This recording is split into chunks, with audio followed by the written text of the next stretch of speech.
This book is The Evolution of Calpurnia Tate by Jacqueline Kelly. And it is a very interesting book. It is actually set in the 19th century, and it's about a young girl named Calpurnia Tate, or as she likes to be called, Callie. And she is a little girl who loves to explore. She loves to be outdoors. She loves to observe different animals, different plants, and record them. And she's following the footsteps of her grandfather, who is actually a scientist.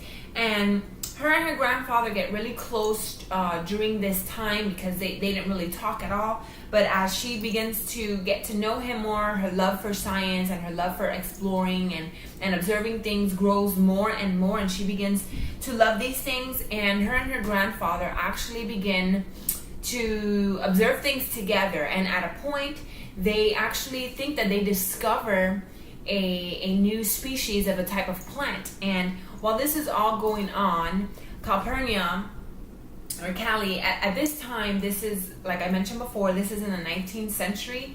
And so during those times, the women were meant to clean and cook and do the womanly things in the household. They weren't really allowed to be scientists or to be outdoors or do different kind of things. So Calpurnia is now left at a crossroads. She's trying to figure out, is her destiny going to be what her mother and her family is telling her, or is her destiny going to be what she really wants to be, into the science and what her grandfather is kind of pulling towards her? So if you're really interested in learning what Calpurnia decides and what road she actually takes, then read this book by Jacqueline Kelly, The Evolution of Calpurnia Tate.